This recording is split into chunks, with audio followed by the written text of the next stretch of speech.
Are you wondering how to swim faster, longer and be stronger? I'm going to tell you how I've done it this week.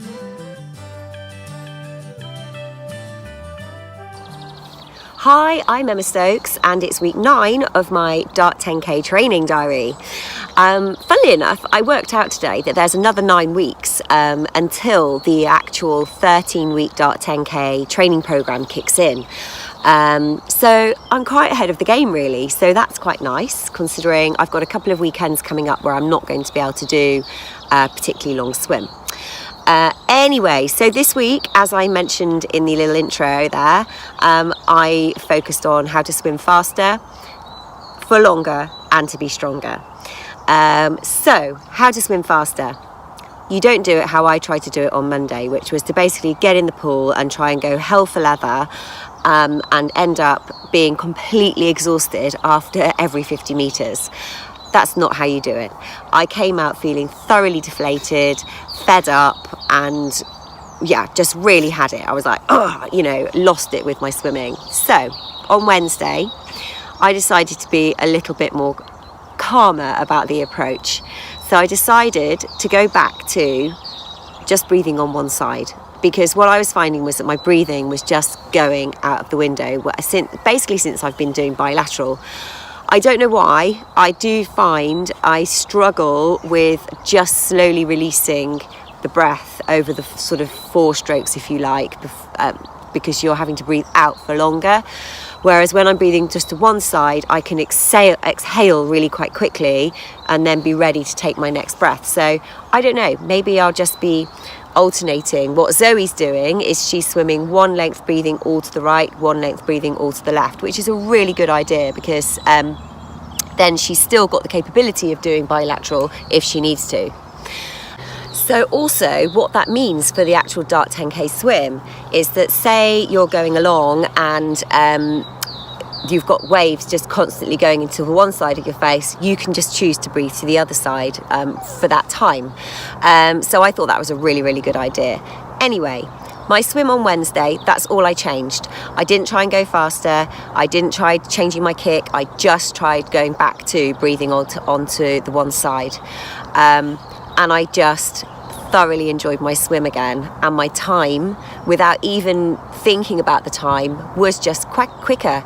So I figured that's a really good idea. So on Friday, Zoe, Mandy and I met up on Good Friday. We went to the Lido because we chickened out of going to the lakes because it's still a little bit too cold for us. We didn't want to just dip, we actually wanted to do a swim. So Mandy brought along her Finis hand paddles. I took my Tempo trainer. Mandy bought her trusty Barocca tube, which helps her to do the catch-up because she's finding that her one arm's dropping. So she's concentrating on just doing catch-up to keep herself from her arms dropping before she's ready to do the pull. And we had a really good time. It was bonkers busy, and even in the lanes there was a lot of leisure swimming going on, but that's only to be expected on a bank holiday. But yeah, what I absolutely discovered was that when I'm doing my catch and pull, I've been trying to use these muscles, and they're small muscles, so they're going to tire. And that's what I was saying to you. I don't remember if you remember me saying about 2 weeks ago on my diary, it was these muscles here that are hurting. They shouldn't be hurting. I should be using the bigger muscles, which is my lats. So Mandy told me to really concentrate on that when I was using the hand paddles. Oh my God. What they helped me to do was actually locate that muscle, because when you haven't been using it, you easily just go to the muscles that you're used to using. But with the paddles, there was no way I could have relied just on my arms. So I had to kind of engage my muscles on the back. And just by doing that, I've now realised what I was doing wrong. And it's helped me just to be much, much stronger. I was just asking far too much of my little skinny arms and need to just be using those lats. So that is a top tip. Definitely invest in some hand paddles. And what I did on Friday was try to find my ideal stroke in preparation for my long swim on Sunday. I'm going to do a separate video on using a tempo trainer properly because I've got it sus now. But anyway, for those of you who already know it, I was using mode 3 and I set it at 51, and I find that that's quite a leisurely pace for me, but it keeps me able to go for quite a long time. So on Sunday, I decided to do my second 3.5 mile swim because I'm trying to do every distance at least twice. So in I got, super lovely pool. It was a gorgeous day. I had the lane. Well, the lane was pretty busy, but there wasn't any leisure swimmers in there on Sunday. And set my tempo trainer, focused on my stroke, focused on just breathing to one side again, and I shaved almost 15 minutes off my last time that I did 3.5 miles. That's incredible. And okay, the last 600 meters were hard, but they were hard last time. But yeah, I just think that it's all starting to come together. It reminds me of learning to drive, learning to swim, because there's so much you have to think about. But eventually, certain things start to happen just on their own. And that's what I think is starting to happen. Halfway through my swim, I did decide to think about kicking again. So I've been doing quite a lot of research on kicking, because I've only ever been doing the 2-beat kick, which is fine. But I decided to see if doing a 6-beat kick helped me with my power. And so I was literally on every stroke focusing on doing 1, 2, 3, 1, 2, 3. So it's 1, 2, 3, 1, 2, 3, 1, 2, 3 with my kicking. So it's quite rhythmic kicking. It wasn't the crazy ass swim kicking that I was doing on Monday when I exhausted myself. I'm a little bit distracted, sorry, because my little dog's just trying to say hi to me. Anyway, go and play, go and be a dog. And anyway, so yeah, and I found it was like a little motor going, and I did find it really helped.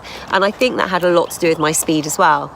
So basically, it was a lot to do with technique, focusing on the right muscles, finding the breathing that works for you. I don't think there has to be a rule. There doesn't have to be a rule that in order for me to be a good distance swimmer, I have to bilateral breathe.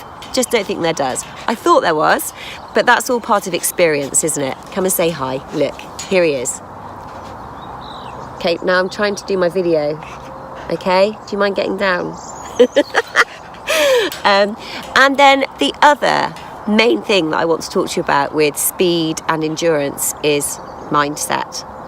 It's just all about the mindset and visualization.